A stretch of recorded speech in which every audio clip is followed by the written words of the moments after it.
Hello everyone, it is Joe here from OmniPoke, the channel that brings you guys everything Pokemon.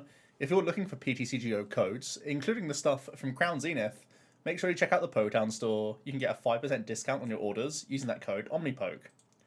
For today's video, myself and Jack are going to be going over the results from the Bochum Regional Championships as well as the Knoxville Regional Championships. Myself and Jack attended Bochum, and he's actually here with me because we're recording throughout this week in person, trying to get some more IRL battle videos done. Just an insight into what we're getting up to. But we both played in this tournament. Jack, you did make day 2. You'll be on here somewhere. Keep scrolling. Keep scrolling. Keep scrolling. Yeah, there you are with some Lugia.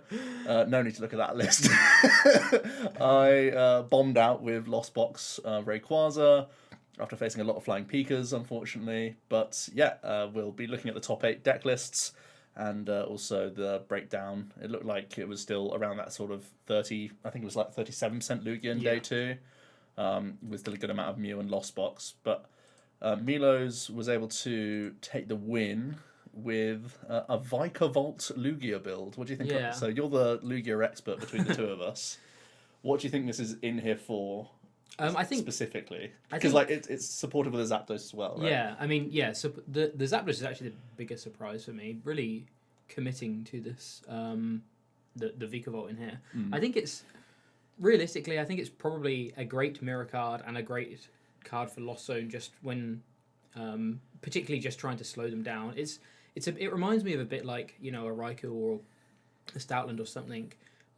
Still got both of those in here, but just an additional potential hurdle, especially one that people aren't going to play around at all. Yeah. Definitely not going to play around it. I think that's going to be something that will have been really key for the winner overall. Just because, you don't.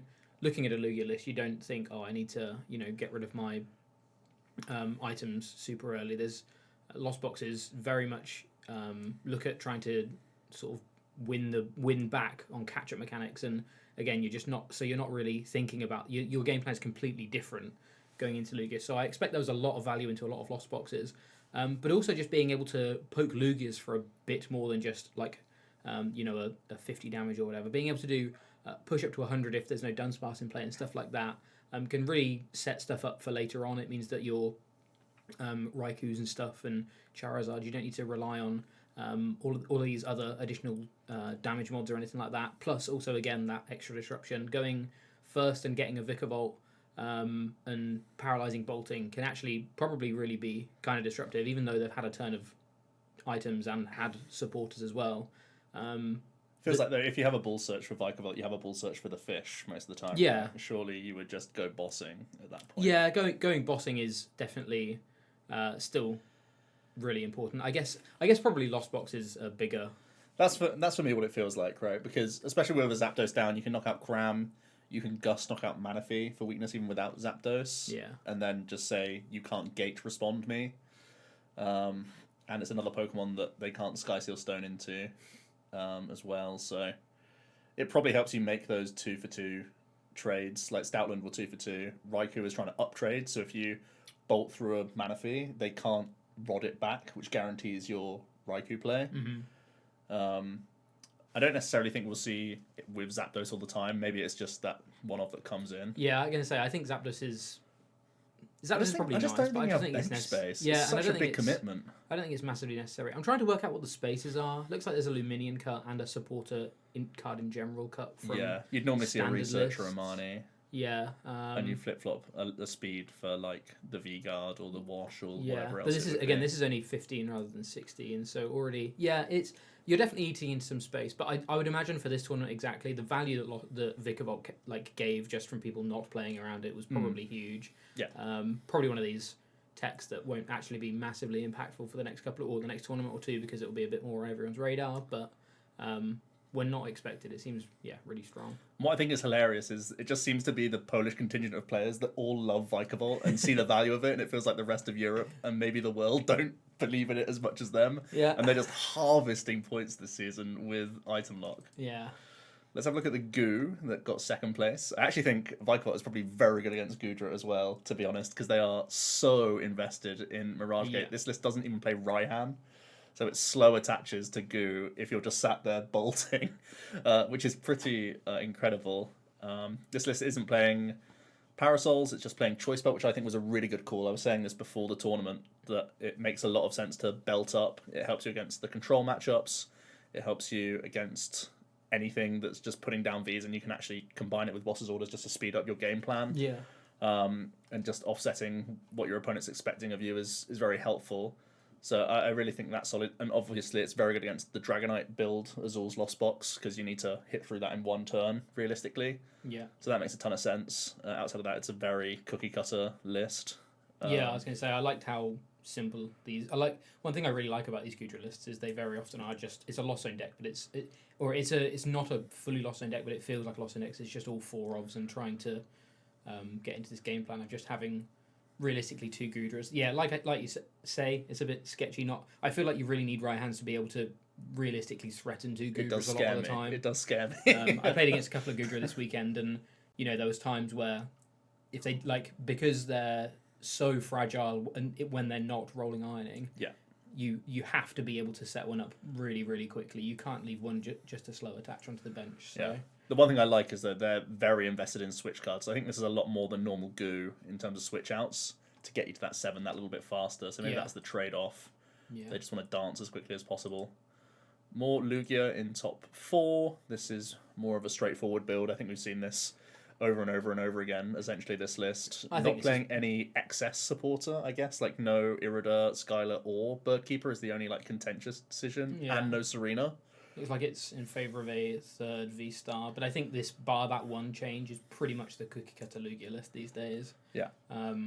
Some people, don't play Manaphy or Dunsparce or whatever, but I'm pretty sure, in general, 58 cards of this list is pretty much standard now. So yeah, happy days. Lugia just being consistent and making its way through. We have an Arcdura in top 4 as well. This played Karen's Conviction for its damage mod. You know how I was saying Gudra enjoyed damage mod? We've seen the Karen in and out, and this has the upside of being able to knock out a V-Star cleanly as well, compared to a belt, which is only helping against control.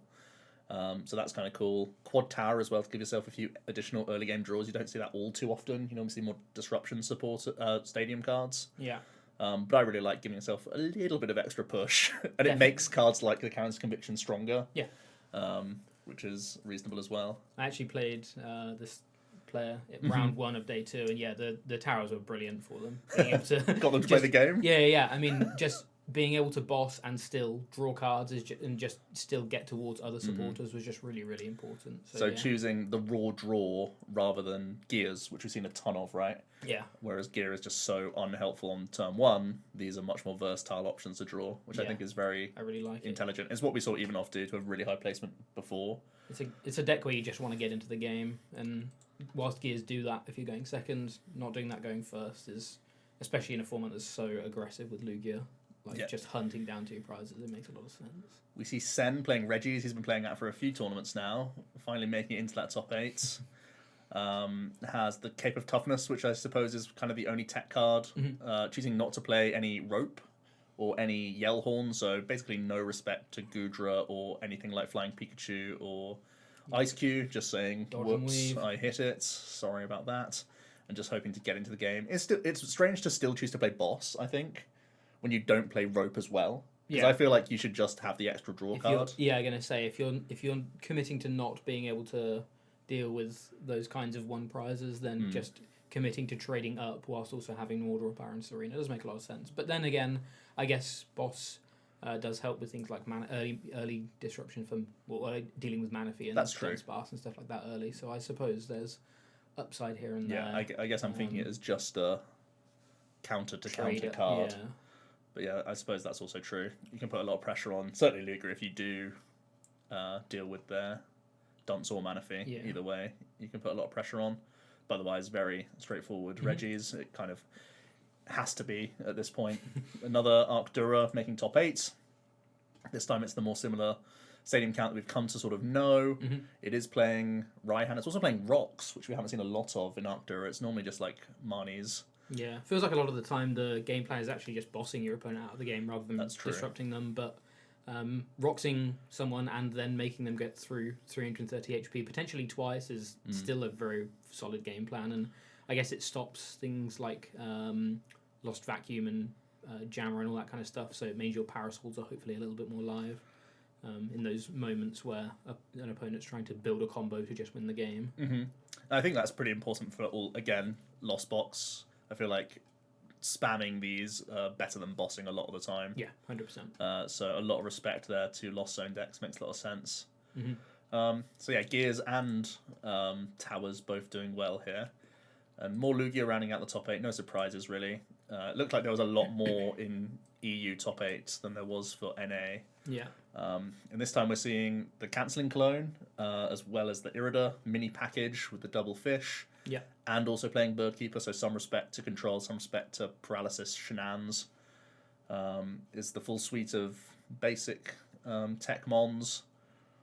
So it's really just skimping out on like just having one-of answers because you're playing the Irida package, I guess, is the only thing to look at here. Yeah. Nothing else really stands out, does it? Don't think so. This is really close to yours, isn't it? I played... Oh, you played... No, I played you were Jammers quite Stadium, different, yeah. This was, one that we had sleeved up at one point. But... It's interesting. I think one of the only things of note from this weekend is probably... Stadium felt kind of weak for me, so I probably would. Is that right? Look at going back to Vacuum. The winning Knoxville list played Collapse and Skylar, which is interesting. Yeah. But yeah, and we see the last top 8 Lugia. Again, it's marginal changes. Yeah. This time there's a Drapion to help against Mew, of course. It's also playing Sharon's Care and Big Charm. We actually discussed Big Charm a couple of days before the tournament. And we came to the conclusion that Jammer did more for you. Yeah. For tanking out strats. I don't know. We've tried Sharon's Care very early. Yeah. With the deck and not since. I think there was something interesting about a much more focused Sharon's Care and like colorless build that we'd kind of tried it with. There was actually a relatively successful colorless Lugia build that had a couple of Sharon's Care in that I think was worth exploring, but no one's really taken it too much further.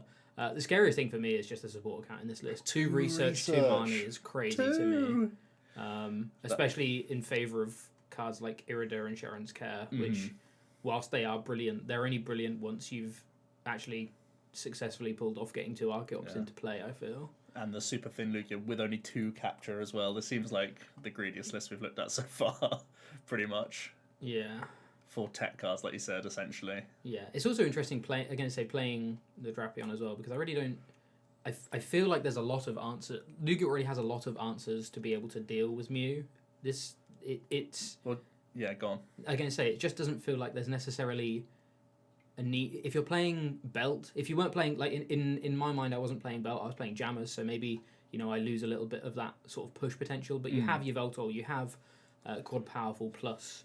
Choice Belt. You even have the ability to just trade up or go 1, 2, 3 in like half the time. So yeah, it's really interesting. Dedicating a lot of space to really respecting Mew, which again we also thought was a relatively hard call to play this week as well because of Sky Seal Stone. Drapion. So it's really interesting to see that those kind of slots were against the grain pick basically. Yeah, but again, I feel like EU loves Mew a lot more than. I feel like you should play more captures if you're playing Drapion as well, because you're not really like enabling this card too easily. You only have 2 bounces, like only playing 1 vacuum instead of playing 2. Yeah. And only playing 2 capture, so like yes, you still play a ton of Ball Search, but like because you're getting Roxton Marnied against judged against by Mew, you need to have a combination of cards to actually make this card work in the first place. Yeah, interesting. So that's kind of a interesting call. But yeah, that's all of our. And it was a clean cut, wasn't it? It was 32 points. Yeah, dead on clean. So no one bubbling out this time. Mm-hmm. Let's have a quick look at the statistics for decks just quickly. So it's only 32% Lugia. I thought it was higher. Maybe it was day one. Maybe day one was... Day one, yeah, okay. Maybe that was still a lot of Lost Box. I think more Lost Box in this day 2 than Knoxville, percentage-wise. Mm-hmm. But none of them making it too far. I think James Cox in 10th. Yeah, I think that was the highest person. Maybe a few in top 16. Yeah. But yeah, still more of what we'd expected. A lot of Gudra. Gudra was, I think Gudra, it was the 4th. Less than you, but yeah. It was the 4th most played deck here. I have a feeling it was also the 4th most played deck overall on day 1 as well. Yeah. I think Reggie's was 5th. Yeah, in terms of popularity. Yeah, so yeah, Gudra was very popular this weekend, which was actually something that we'd heard murmurs of here and there, that a lot of people were going back to Goo, so... And interestingly, there was a couple of Weezings that did make day 2 in Bochum, but it stole the show really in Knoxville. Yeah, I mean the Weezings that made day 2 in Bochum were more sort of, there was a quad Weezing and there was like they were more control focused than the Eternatus build that did well in Knoxville. But yeah, pretty interesting stuff. Nice. Yeah. Let's jump on to Knox then.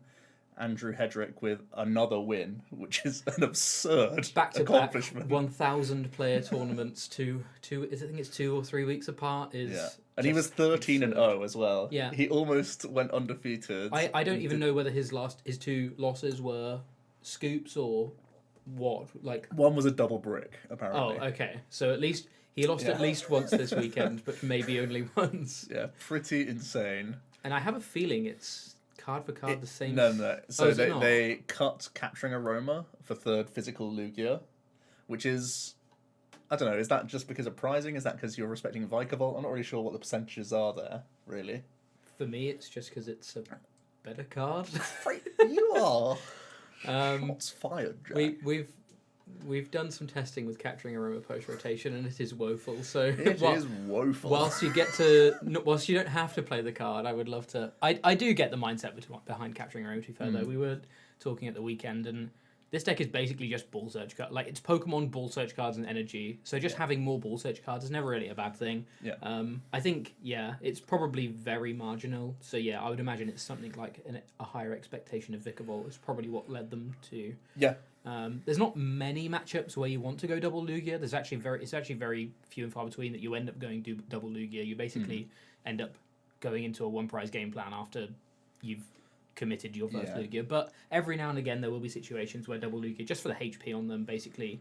I feel like when you won Archeops, you double Lugia quite a lot. One Archeops double Lugia, yeah. Or like in situations where your opponent, I feel, has gone so far ahead that they're able to take 1 prizes anyway, then just forcing 2 prizes into their face and Marnieing every turn or whatever is sometimes the only real win con you have left. So I guess it helps with that. But yeah. Fair play. True mastery of the deck by the looks of things. Yeah, I mean, brilliant result. Absolutely busted. Brandon Salazar, a name that's been around for a long old time. Also looks like it got an earlier top 32 placement from Orion here.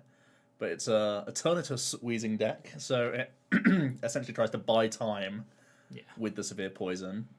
It does have Forest Seal Stone and 1 Boost Shake as a combo, so it can try and turn 1 going first establish the lock, which is a bit of a worry.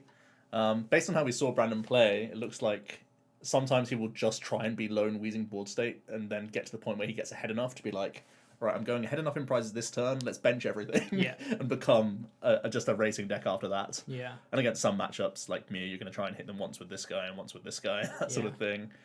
You got Sinnohs and Parasols, so all sorts of ways to be frustrating. I mean, just look at this deck. It's got 4 Marnie and 3 Judge. Yep. It's got Parasols and Sinnoh. It really feels like it's just purely a feast on Lugia and Lost Box kind of deck. And this was kind of around for a previous US regional. Never quite got as high as Brandon, obviously. I think the highest it's got to is maybe top 16. Yeah, it got to that peak. Or maybe it just squeaked into top 8 in one of them. I can't remember. Yeah, and I think what basically happened was Weezing and Aerodactyl got to an inflection point where it was like, fine, it's Cologne's in time. And now we were going into this tournament being like, Birdkeeper's probably that sort of catch-all, little bit of a better include. So I would not have expected many Colognes in Lugias. No. And that obviously helps the Weezing actually stick around and do its thing. Yeah, definitely. I still don't know if this is going to be respected or played in any sort of high counts, but maybe we start seeing Cologne sneak back into Lugia, or even like ropes and stuff like that. Some softer answers if you're playing an Irida package. Yeah. I don't think we saw. I mean, there's a Gudra at 14th there, but I feel like we haven't seen masses of Gudra translate over to NA. So it feels like it was popular though. It was very played in Knoxville. I was going to say maybe this is kind of their answer or one of their ways of trying to deal with the meta, whereas Gudra was super played over here. But yeah, maybe, I don't know. We'll have to wait and see. I know the Goo was popular in Knoxville in day 1 at least. Yeah, it was definitely played. We see Rahul sticking with, it's not quite the same 60 as the one he played in OCIC by the looks of things. Cape came back in, I think, is the difference. I think he didn't play Cape at OC. I can say I can't say I think remember he cut exactly a capture for it. that's what it looks like, because normally you see double capture in the deck list. But I know he's played Lotto and double shoe for a while. He's been on the rope for a while. Yeah, feels like he's really just hard committed to the deck at the moment. Knows Doing the deck really well. Yeah, doing really well with it. It's one of the. I mean, it's favoured into Lugia, Mew, and Lost Box. Yeah, I so mean, it's fair play. it's all the deck has ever been. It's being able to push those matchups that you really have high percentages in, and just hope that your deck doesn't ruin you on the day, because when it doesn't, it's just got favourables all over the place. So then we see Moffat's Rayquaza. So this is I played Rayquaza, the archetype, for the tournament, and Moffat's playing a lot more Pokemon than me. He's at the 2 count of the Raikou, he's at the 2 count of Manaphy, and he's at the 2 count of Cram. I was on 1 count of all of those, and I played double Hisuian to try and steal some space. But outside of this, it's similar to what he's played previously, where he chose to play no boss's orders and just like this supporter lineup. So that stayed the same. Quite low on switch outs, only 2 rope. He's playing a Temple of Sinnoh, so maybe more respectful of Wash Water as like an Ice Cube card, but also a Manaphy Wash package. Not much respect at all for Flying Pikachu. No. That was my downfall. Didn't seem to be the case for Nick here. Temple can also just be handy in all sorts of spots where Wash can come up. So it just seems like a reasonable card. And even it can be a spanner in the works for a Stoutland play or a Raikou play from Lugia's if you just do it at the right time. I mean, Lugia's, given how important it is, like, because it's only after turn 2, basically, that they really care about stadiums. It's so weird that Lugia's still only play like 2 stadiums, sometimes 3 at most stadium bounces. And it means, just timing the Sinnoh right can be really, really important, especially in a deck like Lugia, where you are very often almost forced to research turn 1 and sometimes even turn 2 as well. You draw things in slightly the wrong order, and all of a sudden a Temple, even if it just locks in for a turn because Lugia can discard it, that's still a turn that, like you say, maybe they have to deal 220 to a Comfort or something rather than actually being able to capitalise. Yeah, there are some core benefits to these 2 off counts as well. Just because you need so many things in play early against Lugia and Mirror. Like, you're always happy to see Manaphy against Lugia and the Mirror. So it's like just a card you want to see on top of your physical search cards. And because Quick Ball is like such a bad card to play in the deck, I get the sort of high counts. But overall, it's a very straightforward list. For me, I'd still look towards Giratina V if I was to play this deck again in the future, just because I think there's too much of these annoying counter decks roaming around. But Moffat is a very accomplished Lost Zone, whether it's Tina, whether it's Lost Box, doing the thing. Piper coming in with the Palkia counter toolbox, with the Jelly strat, just 1 Jelly, and the Cape in there. Does have Ice Cube Wash, does play Lost City as well. Has the Crab, so can wall break if it has to, get through all sorts of things. Has a Thornton package. It's essentially what we've seen from me and Rob, just with a couple differences. It's an interesting one, because I know that Birdkeeper will have been in a lot of Lugias. It felt like that was where everyone was leaning towards. But it's not like one Birdkeeper just completely wins you the game as Lugia. Palkia just being a presence means they still have to evolve up like proactively, so then they get caught in the paralysis lock and such. So obviously Piper's an accomplished player, especially with Inteleon. She really knows how to deal throughout the entire game and make use of the double quick shooting for cute math. So another good accomplishment for the Palkia, which does seem to be a pick and choose kind of deck. And I think it's a little bit inconsistent from what I've tested, but it's baked in answers to like everything in format, so that's also pretty appealing. Back to an Arcdura with quad Pokegear. And the heavy Lost City this time. So trying to really put the pressure on Lost Zone players, and also Reggie's, of course. Yeah, I really like it. I like going down that route. I know we saw in that other list there was some training courts, which I get the benefits of, but I really think just Lost Citying a couple of key things in those matchups can actually, over time, really just win you the game. Like it'll probably feel kind of front loaded, and you'll still be taking a lot of heat here and there, but eventually it'll get to a point where they might be down to 1 prize, but you're still just going to make it through. And this is Grant, who's been on an absolute tear with Arcdura. Actually made top 8 with Lugia in OCIC, but now gone back to Dura, which is interesting. One of the only Dura innovators out here. Lugia Archeops continue to do well, this time with Lax. That's something you played, right? Yeah. What's your overall thoughts on Lax after playing it Lax this was weekend? Lax was really good as another way of being able to just trade into a 2 prize. I think that was the most useful thing, being able to just hit that Powerful 220, target. 220-ish mark, because you never want to commit to a Stoutland because you're trading 2 for 2, and sometimes you just don't. You're just not able, or you've had to use your Lugia early and stuff like that, and it's just gone down. So yeah, I really liked Lax. It wasn't like it won me some games. It lost me a couple of games because it stayed asleep, which was a shame. I mean, I played the Bird Keeper, and I don't think you can really commit any more space to. Right, you can't do anything more than that. So you've just got to hope that you can find the keeper when you can. But yeah, it was pretty good. I think the biggest benefit is just having. It's almost like another Radiant Charizard. Just having another big bomb of damage on a 1 prizer is really nice. Is super annoying as well. I found this to play against as Lost Box. I find this super annoying because it commits gates and such. Yeah, because when you commit gates, it just means that you then need to play like Rod plus Gate the next time you have to gate. Yeah. And that's when you're going to be using Stoutland or Raikou against you alongside Hand Disruption. It's like, I can't believe I had to spend these to get through Lax. Yeah, I don't think I maybe played. I don't even think I played against. Maybe I played against 1 Lost Box. I really did. Yeah, I think I played 1 Lost Box this weekend. That's so sad. Which is crazy. You were playing Jammers and Snorlax. You were so ready for them, and they just didn't turn up. But yeah, it was pretty cool. We end on Alex then with Vikavolt and choosing to go back to Aero, which is interesting. I think the general consensus was we were expecting Path Judge to be like the main way, but still seeing that Ancient Star is solid. Again, our discussion about Wheezing, where it feels like Clone is not all too common in a lot of the Lugia lists that we looked at, so you're kind of in that decent spot, and Aerodactyl has upside into Arc matchups and Mirror, actually, as well. So, Aero's still doing its thing, but this is similar to what we've seen previously. It's weaved in a Skyseal Stone from the last time we've seen this do really well. Yeah. Just because it's from Crown Zenith. Outside that, it's I quite like it. Pretty much where we were. I'm going to say I quite like it anyway, though. I think it's a deck that it actually kind of because it applies a really small amount of pressure. You really have to capitalize on the 1 or 2 turns you gain from item lock or whatever. So it feels like if that Aerodactyl backup plan doesn't work against something like a Lugia, being able to just Raikou Skysealed Stone for 3 prizes just to get back into the game feels very important. Yeah.